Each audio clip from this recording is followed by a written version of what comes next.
말씀의 제목을 다시 한번 같이 고백해 볼까요? 지금 예수를 보고 계십니까?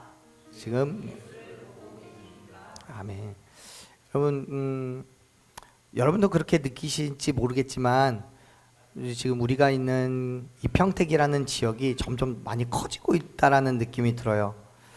새로운 길도 있고요, 새로운 도심이 생겨납니다. 그래서 어느 곳은 정말 내비게이션 없이는 살 수가 없을 만큼, 갈 수가 없을 만큼 그렇게 어렵더라고요, 길들이. 여러분, 그렇게 새로운 지역이나 또 새로운 도심에 가면 가장 먼저 어떤 것에 눈길이 가시나요? 저는 어느 곳을 가든지 먼저 찾아보는 게 십자가예요. 사실 십자가가 눈에 잘 띄기도 하지만 이곳에 교회가 어디 있나, 또 어떤 교회들이 있나, 뭐 교단은 어떤 교단인가, 뭐 이런 것들이 가장 눈에 띄더라고요. 또는 뭐 여기에 교회가 세워지면 좋겠다, 또 여기는 교회가 참 어렵겠다, 이런 생각들도 합니다. 이런 걸 보면 대부분 자기가 관심 있는 부분들의 시선이 가는 것이 당연한 것 같아요. 이런 말이 있어요. 술을 좋아하는 사람에게 길을 물으면 이렇게 대답한대요. 저쪽 코너에 술집이 있거든요. 거기서 오른쪽을 돌면 막걸리집이 나오는데 거기서 300m 직진하면 나와요. 근데 목사님에게 길을 물으면 그렇게 대답한대요. 저기 교회 보이시죠? 그 교회를 지나서 100m를 가면 2층에 교회가 보여요. 그 교회에서 오른쪽으로 돌면 있어요. 이렇게 얘기한대요. 사람들에게 십자가가 그려진 카드를 보여주면 수학자는 더하기라고 말하고, 교통경찰은 사거리라고 말해요. 간호사는 적십자라고 말해요. 목사님들은 십자가라고 말해요. 보이는 건 똑같지만 그것을 표현할 때는 가지고 있는 가치관에 따라서 바뀌는 것 같아요. 그와 같이 같은 길을 가면서도요, 그 길을 인도하신 하나님을 찬양하는 사람이 있는가 하면 똑같은 상황, 똑같은 길인데도 불구하고 이런 길밖에 없느냐고 불평하고 불만하는 사람들이 있어요. 분명 보이는 건 똑같고 경험하는 것도 같은데 그래요. 여러분은 어떠십니까? 여러분, 이스라엘 백성들은 모세의 인도를 받고 애굽에서부터 나온 이후에 가나안 땅을 향해서 갑니다. 아무리 길어도 한 달이라면 충분히 갈 수 있는 거리를 무려 40년을 걸쳐서 힘들고 괴로운 그 광야길을 참아내고 견뎌내며 가요.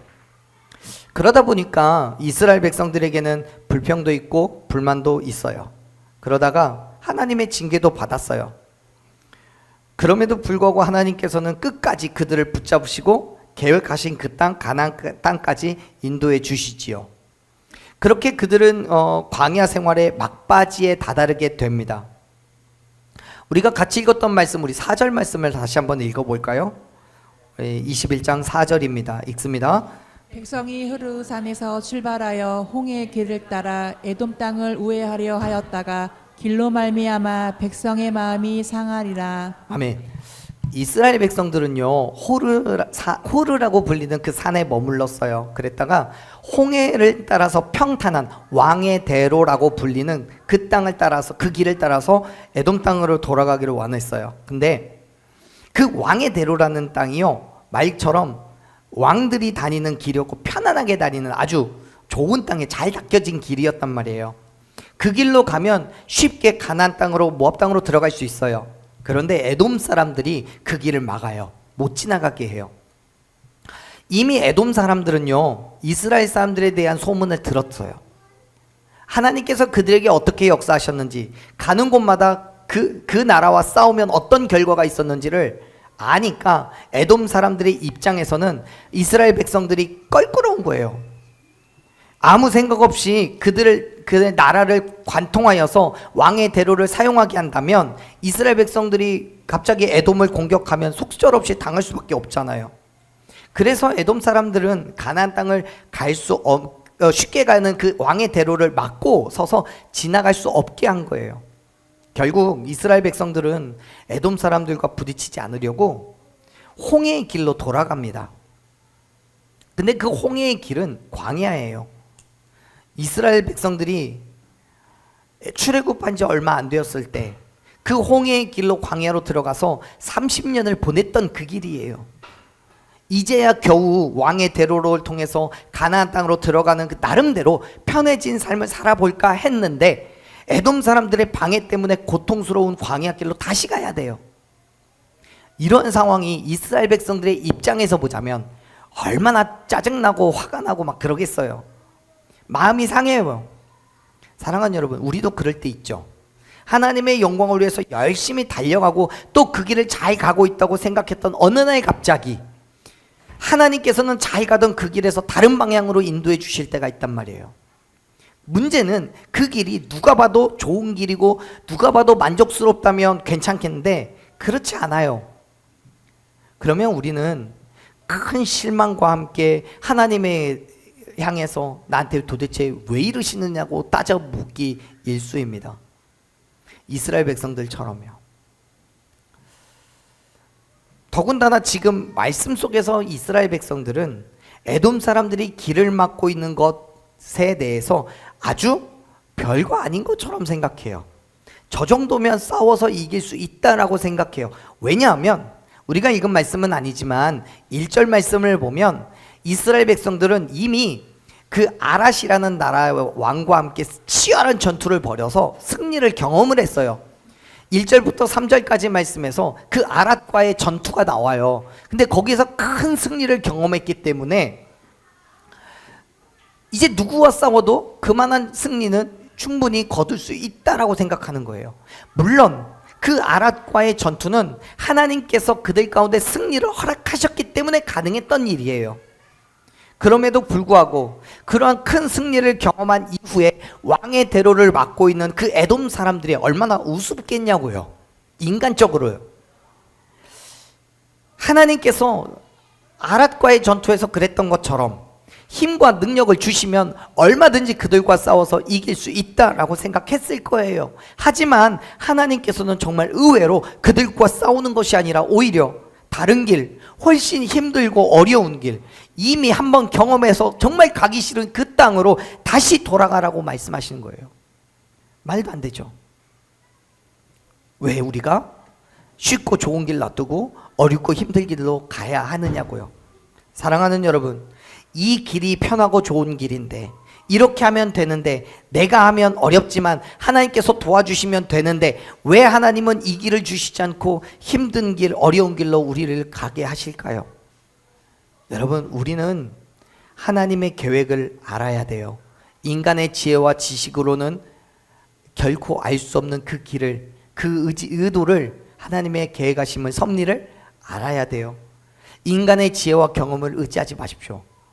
비록 우리가 볼 때에는 이 길이 더 좋은 것처럼 보이지만 하나님께서 그 길이 아니라 다른 쪽으로 인도하시는 것은 하나님의 계획하심과 뜻하심이 있기 때문인 거예요. 비록 나의 짧은 지식으로는 깨닫지 못할지라도 하나님께서 나에게 그 길을 가게 하셨다라면 믿음으로 순종하며 나아가는 저와 여러분 되기를 간절히 소망합니다. 잠언 3장 5절 말씀을 보면 저자가 그렇게 얘기해요. 너는 마음을 다하여 하나님을 신뢰하고 내 명철을 의지하지 말라고요. 인간의 연약함이라는 게 그렇게 쉽게 인정되진 않아요. 나를 내려놓는 게 쉽진 않아요. 하나님을 알고 신뢰한다고 하면서도 여전히 내 생각과 내 뜻을 따르려고 할 때가 많아요. 이스라엘 백성들도 그래요. 이미 그들의 삶 속에서 하나님의 역사심을 충분히 경험했음에도 불구하고 하나님의 기적과 이적도 봤음에도 불구하고 힘든 일이 생기니까 또다시 하나님과 모세를 향해서 분노를 폭발시킵니다. 5절 말씀을 읽어보죠. 우리 같이 5절 읽겠습니다. 백성이 하나님과 모세를 향하여 원망하되 어찌하여 우리를 애굽에서 인도해 내어 이 광야에서 죽게 하는가. 이곳에는 먹을 것도 없고 물도 없도다. 우리 마음이 이 하찮은 음식을 싫어하노라 하매. 아멘. 이스라엘 백성들은요 하나님과 모세를 향해서 원망을 쏟아놓기 시작합니다. 지금 이 상황뿐만 아니라 애굽을 나오게 된 것부터가 잘못이었다라고 원망을 해요. 뭐 사실 이러한 원망은 가나안으로 가는 그 과정 속에서 어려운 상황에 부딪힐 때마다 했던 거의 어김없이 터져나온 습관적인 불평이에요. 문제가 생기면 애굽에서 온 힘을 다해 이스라엘 백성들을 이끌고 나온 그 모세에게 원망을 쏟아 부어요. 하나님의 계획하심을 의심하고 불평을 일삼아요. 그런데 이거는 죽음으로부터 그들을 이끌어내신 하나님의 계획하심과 그의 사랑하심을 멸시하고 모독하는 행위예요. 하나님의 뜻을 정면으로 거부하는 거죠. 자, 보세요. 5절 말씀을 보면 이스라엘 백성들의 분노가, 그들의 불평과 불만이 그 방향이 어디에 있냐면 모세에게만 있는 게 아니에요. 말씀은 분명하게 백성들의 원망이 모세와 함께 하나님께도 향해 있다라고 얘기를 해요. 하나님과 모세를 향한다라고 얘기하잖아요. 애굽에서 나오는 순간에서부터 많은 날을 광야에서 지내면서 이스라엘 백성들은 끊임없이 하나님과 모세를 원망했어요. 물이 없어서 목말라 죽겠다고 원망하고요. 먹을 것이 없다고 굶겨 죽일 거냐고 원망하고요. 먹을 걸 주니까, 만나를 주니까 이제는 이 사이에 고기가 안 낀다라고 뭐라고 하고요. 여러분, 더 놀라운 사실은 이스라엘 백성들은 하나님께서 살아계시는 것과 전지전능하심을 알고 있는 사람들이에요. 애굽에서부터 나오면서 많은 기적을 경험했어요. 배도 없이 홍해를 건넜어요. 불기둥과 구름기둥을 바라보면서 광야를 누볐어요. 여러 번의 전쟁을 통해서 하나님께서 함께 하시면 능히 이길 수 있다는 것 알고 있었어요. 그렇다면 문제가 생겼을 때 그 문제의 해결을 놓고 하나님께 간구하는 것이 믿음의 사람들이 해야 할 방법이잖아요. 그런데 이스라엘 백성들은요, 하나님 앞에 무릎을 꿇는 것이 아니라 손가락을 들어서 하나님과 모세를 향해 삿대질을 하기 시작해요. 왜? 잘 살고 있는 나를 애굽에서 끄집어냈냐고. 먹을 것도 없고 물도 없는 광야를 데리고 와서 이 고생을 시키냐고요. 거기다 이제는 뭐라고 해요? 하나님께서 주신 만나와 메추라기를 뭐라고 평가해요? 하찮은 음식이래요. 하찮은 음식. 여러분, 정말 이스라엘 백성 한번 따져 물어봤으면 좋겠어요. 그들이 만나와 메추라기를 얻기 위해서 수고한 게 있어요? 없어요. 땅에 떨어진 것 주워 담기만 하면 돼요. 그럼에도 불구하고 이스라엘 백성들이 원망하는 거예요.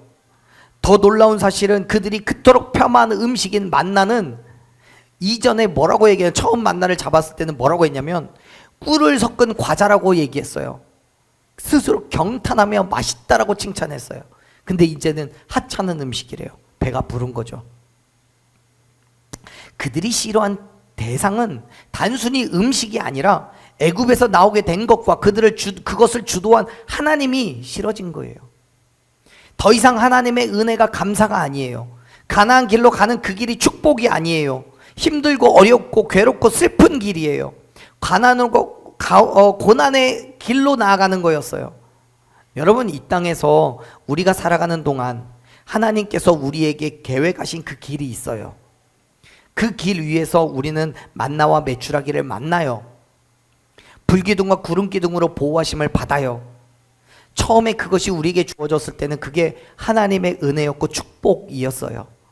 그런데 그 길을 가는 도중에 그럼에도 불구하고 만나게 되는 어려움, 그럼에도 불구하고 만나게 되는 괴로움, 슬픔, 아픔, 때로는 내가 가야 되는 계획한 그 길이 아니라 다른 길로 돌아가야 되고 내 길을 가로막는 장애물을 보일 때마다 하나님께서 내게 주신 그 은혜가 더 이상 은혜가 되어진다고 생각되지 않을 때가 있습니다. 그때마다 우리는 이스라엘 백성들처럼 불평과 불만을 쏟아놓아요. 이 길 말고 다른 길 달라고 떼써요. 다른 것 먹고 싶다고 합니다.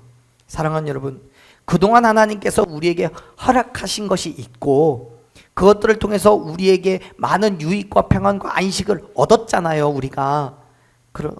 그렇다면 여러분, 그 모든 것들이 하나님께서 값없이 우리에게 주신 은혜라는 것을 기억하신다면 끊임없는 감사가 우리 가운데 있어야 될 줄로 믿습니다.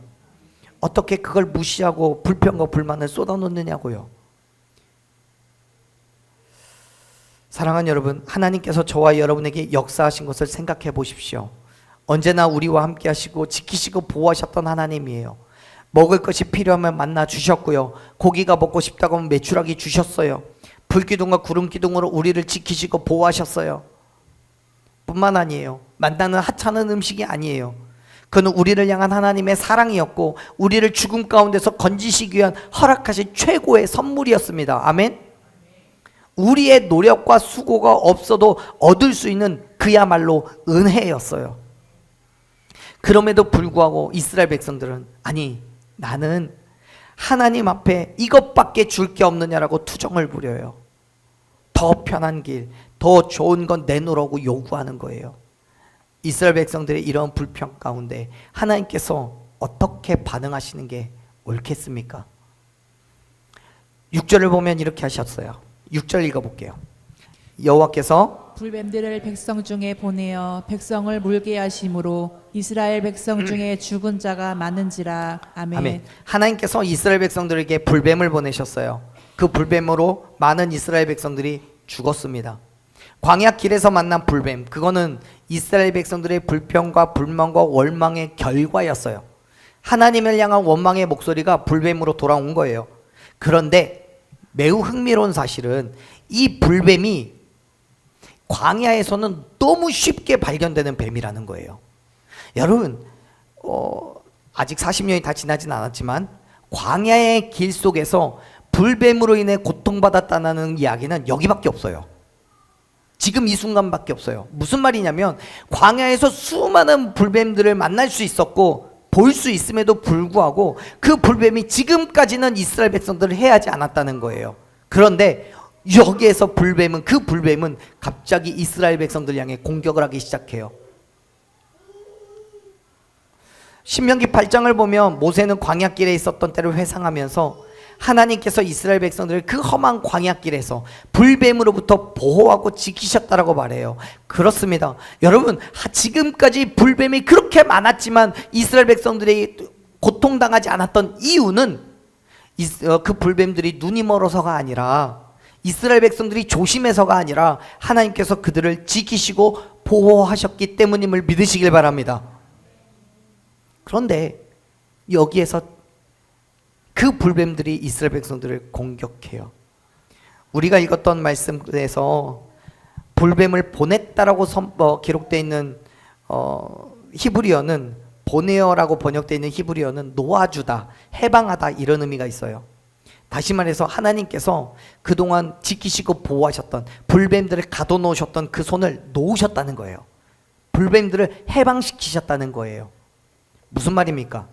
하나님께서 이스라엘 백성들을 괴롭게 할 것들을 그동안 붙잡고 계셨어요. 지키시고 보호하신 거예요.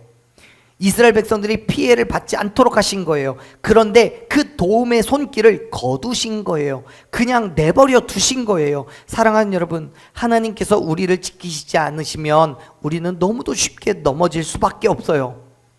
평소엔 그렇게 잘 피하게 하셔서 불뱀으로부터 지켜주시더니 이제는 하나님 앞에 불평과 불만을 쏟아 놓을 때 그 하나님의 보호하심이 어디론가 사라져 버린 거예요. 너무도 오만하게 하나님과 모세를 대항하여서 일어서자 그동안 지키셨던 불뱀들을 사용하셔서 그들의 죄를 깨닫게 하셨어요. 보세요. 7절에서 이스라엘 백성들이 이렇게 얘기해요. 7절 읽어볼게요. 백성이 모세에게 이르러 말하되 우리가 여호와와 당신을 향하여 원망함으로 범죄하였사오니 여호와께 기도하여 이 뱀들을 우리에게 떠나게 하소서. 모세가 백성을 위하여 기도하매. 아멘. 아멘. 많은 사람들이 불뱀으로 인해서 죽게 되니까 그제야 모세를 찾아와요. 그리고 하나님을 원망한 자신들의 잘못을 고백해요. 그리고 하나님 앞에 기도해 주기를 구해요. 요청해요. 여러분, 이스라엘 백성들은 지금 불뱀이 나타난 이유가 자신들의 원망 때문이었다는 것을 깨달은 거예요. 알게 된 거예요. 하나님께서 보내신 불뱀이기 때문에 하나님만이 해결할 수 있다라고 생각하는 거예요. 그래서 이스라엘 백성들은 모세에게 자신들을 위하여서 다시 기도해 달라고 요청해요. 그리고 모세는 그 요청을 받아들여서 이스라엘 백성들을 위해서 기도했어요. 이 모세의 기도는 이스라엘 백성들의 광야 여행 중에 유일하게 요청받은 기도예요.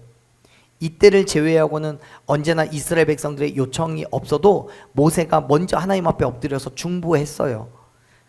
여러분, 그만큼 상황이 심각한 거예요. 여러분, 우리의 삶 가운데 정말 고통의 환경이 펼쳐졌습니까? 어떤 어려움이 있고 어떤 문제가 있으십니까? 기도하십시오. 그리고 기도를 요청하십시오. 바울 사도도요, 그의 사역 가운데 많은 시간을 중보 기도를 하면서 보냈고 또 많은 사람들에게 중보 기도를 요청했습니다. 그리고 그 중보 기도는 응답을 받아서 많은 기적의 순간들을 경험했어요. 역시 모세도 이스라엘 백성들을 위해서 기도했어요. 그러자 하나님께서 그들을 구원시킬 방법을 가르쳐 주시지요. 그게 뭐냐면 노트로 그 불뱀의 모형을 만들어서 이스라엘 백성들에게 보이라는 거예요. 이렇게 말씀하셔요. 8절 9절 말씀 읽어보겠습니다. 여호와께서 모세에게 이르되 불뱀을 만들어 장대 위에 매달아라. 물린 자마다 그것을 보면 살리라. 모세가 놋뱀을 만들어 장대 위에 다니 뱀에게 물린 자가 놋뱀을 쳐다본즉 모두 살더라. 아멘. 모세는 하나님의 말씀대로 놋뱀을 만들어서 장대 위에 매달았어요. 그리고 뱀에 물린 백성들에게 그 놋뱀을 바라보게 했습니다. 당연하게도 놋뱀을 바라본 백성들은 모두 살았어요. 그런데 우리가 인정할 수밖에 없는 사실은 분명 이스라엘 백성들 중에 누군가는 놋뱀을 만들어 놓고 바라보면 살 거라고 말하는 모세에게 또 다른 불평과 불만을 늘어놓는 사람이 있었을 거라는 거예요. 저걸 보면 산다고? 그게 말이 다 돼? 차라리 손을 대고 안수를 해주지. 어떻게 놋뱀을 보면 살 수 있겠어? 라고 말하는 사람들이 있었다는 거예요.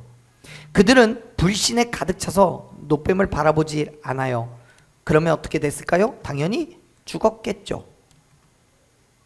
성경은 그렇게 말씀하죠. 쳐다본 즉 모두 살았다고요. 쳐다보면 살은다고요. 쳐다본 사람들 중에 일부만 산 게 아니라 쳐다보면 다 살았다고요. 아멘. 사랑하는 여러분, 지금 어떤 힘듦과 어려움 가운데 계십니까? 예수 그리스도를 바라보십시오.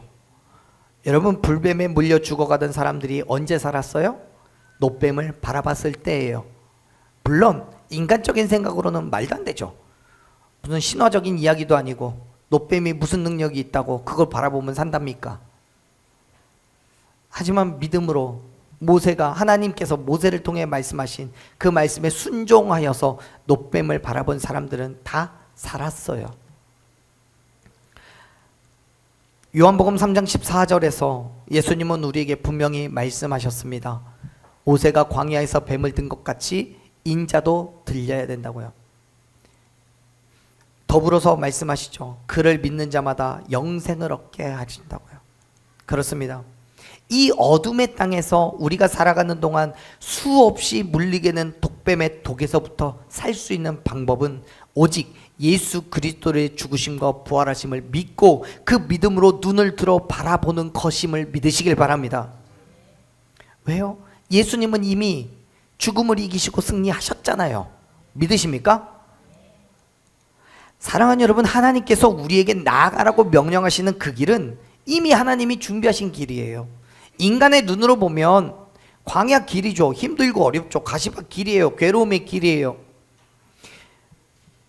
하지만 여러분, 그걸 인간의 눈으로 바라보고 고통과 고난의 길이라고 단정짓지 마세요. 왜 그 길을 가게 하느냐라고 원망하지 마세요. 세상 사람들은 그 길을 돌아가는 길이라고, 지름길이 아니기 때문에 많이 힘들 거라고 말하지만 하나님의 눈으로 바라볼 때 그 길은 가장 빠른 길이고 가장 바른 길이고 가장 편한 길임을 믿으시길 바랍니다. 가장 중요한 건 믿음의 눈으로 바라보는 거예요. 우리가 믿음의 눈으로 바라보면 우리가 바라본 놋뱀이 죽음을 이기고 우리에게 생명을 준 것처럼 예수님께서 우리를 죽음에서부터 살리시고 그 길을 예비하셔서 모든 것에서 합력하여 선을 이루어 가게 하실 것을 믿으시길 바랍니다. 그렇습니다.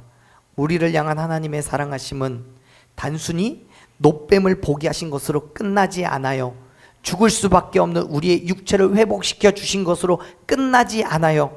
우리의 마음과 우리의 삶까지도 회복시키셔서 하나님의 나라의 소망을 누게 하시고 우리의 이 땅 가운데 살아가는 모든 날 동안에 하나님의 놀라운 섭리를 경험하게 하실 줄로 믿습니다. 할렐루야. 하나님의 뜻을 깨닫지 못하고 그 길 위에 있을 축복하심과 부어주실 은혜를 바라보지 못하고 늘 불평과 불만 가운데 있었던 우리의 마음을 다시 회복시키셔서 오늘 그 길 위에 다시 서게 하시기를 간절히 축원합니다. 사랑하는 여러분, 우리에게 빛으로 오신 예수님을 바라보십시오. 그 빛을 바라볼 때 예수 그리스도께서 주시는 완전한 승리와 기쁨과 만족을 누리게 하실 줄로 믿습니다. 그렇게 날 위해 이 땅에 오신 예수 그리스도를 신뢰함으로 내 삶의 모든 것을 맡겨놓고 날마다 승리를 경험하는 저와 여러분이 되기를 간절히 축원합니다. 아멘. 우리 이 시간 함께 찬양하고 기도했으면 좋겠어요. 사랑하는 여러분, 우리가 살아가는 삶은요 그렇게 호락호락한 삶이 아니에요. 하나님의 자녀된 우리를 끊임없이 넘어뜨리기 위한 시험과 유혹이 있어요. 때로는 그 시험과 유혹에 넘어가서 죄를 짓고 악한 생각을 할 수도 있어요. 그러나 여러분, 그러한 우리를 위해서 예수 그리스도께서 이 땅에 오셨습니다. 어둠 가운데 있는 우리를 빛으로 부르셨음을 믿으시길 바랍니다. 여러분, 이스라엘 백성들이 불뱀에 물려서 죽게 되었을 때 장대에 달린 노뱀을 바라본 사람들은 새로운 생명을 얻었잖아요. 그들이 그럴 만한 자격이 있어서가 아니에요. 그냥 하나님의 강권적인 은혜였습니다. 그와 같이 우리도 아무런 자격이 없지만 하나님의 부르심에 믿음으로 순종하며 나아갔을 때 우리는 빛의 자녀가 된 줄로 믿습니다. 우리에게 새로운 생명이 부어진 줄로 믿습니다.